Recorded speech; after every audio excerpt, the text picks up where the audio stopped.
Eddie Durham did have the talent for jazz, a top trombone player, a pioneer on the electric guitar, and an important jazz composer and arranger who gave the world its all-time swing hit.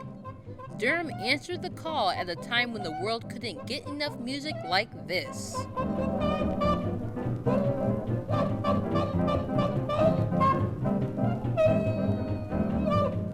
Eddie Durham was born in San Marcos, Texas in 1906. He had musical parents, therefore the children became musicians too. Eddie's oldest brother, Joe Jr., would eventually play bass with Nat King Cole, and everything musical he learned, he would pass it on to his siblings. Soon after age 10, Eddie was performing professionally with the Durham Brothers Band. Early on, people could sense that the young trombone and string musician had natural talent. Eddie Durham didn't let anyone down. The Roaring Twenties had an ongoing dance partner in Jim Crow. But Durham joined the 101 Ranch Wild West show, an upstart and fairly diverse rival to the popular circuses of Barnum and Bailey and Ringling Brothers. Answering the nation's curiosity about all things on the frontier, the 101 show was born on the largest ranch in Oklahoma, second in size only to the King Ranch in Texas. Like the ranch, the circus was huge and required 30 railroad cars to move all the equipment, crew, cast, and animals.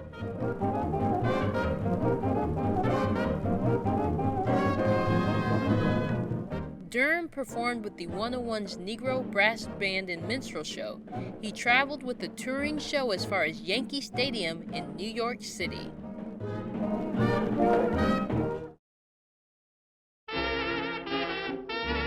After leaving the circus, Eddie Durham moved to Chicago, where the music scene opened his eyes and ears. Performers like Jelly Roll Morton, the self-proclaimed inventor of jazz and one of the first composers to notate jazz. Inspired, Durham hit the road and joined a series of bands, one after the other. As a 20-year-old by the late 1920s, Eddie Durham began to show up in the best bands of the Southwest Territory, like Walter Page's Blue Devils.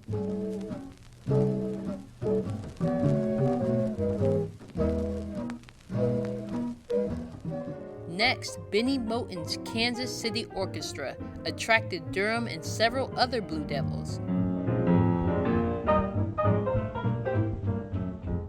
Durham gave the nickname Count to the band's new piano player.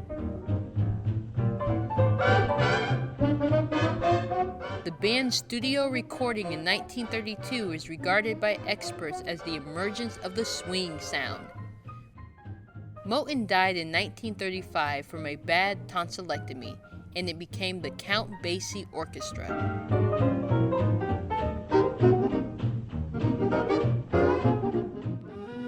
Eventually, Jimmy Lunceford's orchestra came through and provided Durham with even more opportunity to arrange music.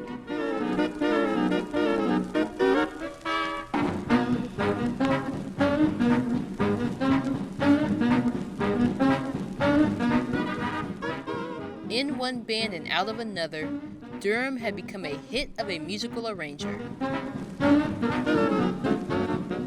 In his prime by 1939 and working with band leader Glenn Miller, he arranged a tune called In the Mood, which reached the #1 position and has stayed there ever since.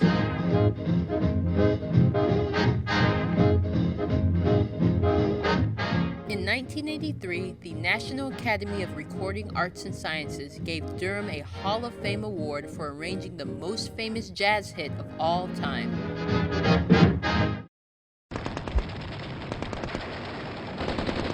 Durham avoided the World War II draft by working with women in jazz to swing hard as guys. He directed several girl groups during and after World War II. Most notable of these was the International Sweethearts of Rhythm, ambassadors of jazz to military bases throughout the free world.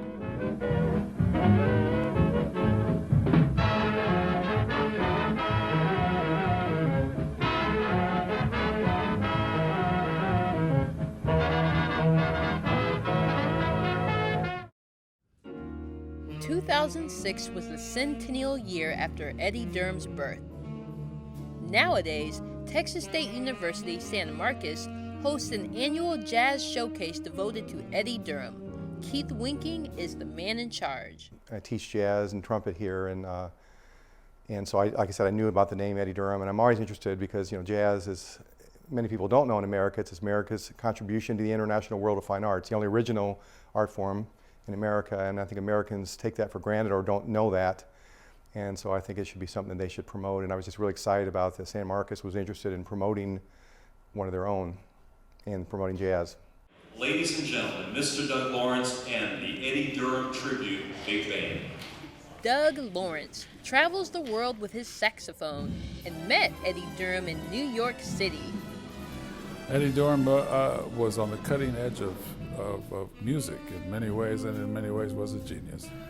And Eddie was also a wonderful arranger and writer. He was able to write harmony and arrangements for instruments, horns, to a rhythmic beat that not too many people before him were able to do. It was a more complex harmony, and it was sometimes a more repeated. He would use repetition more than other composers, and it was kind of an infectious thing, which nowadays in modern music, it's a lot of repetition.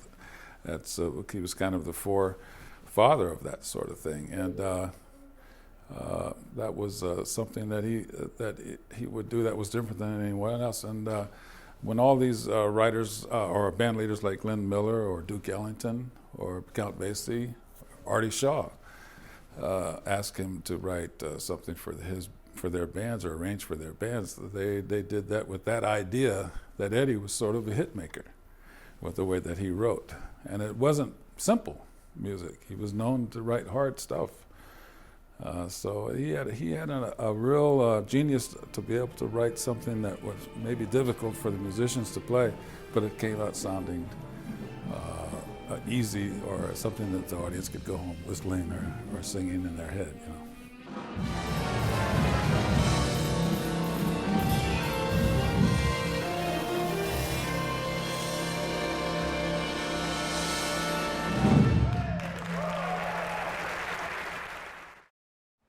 Eddie Durham was a jazz innovator, a skillful player, and a well-regarded man. He came along at an exciting time in the world, a time when electricity was finding its way into new things. In the mid-1930s, along came something called the electric guitar.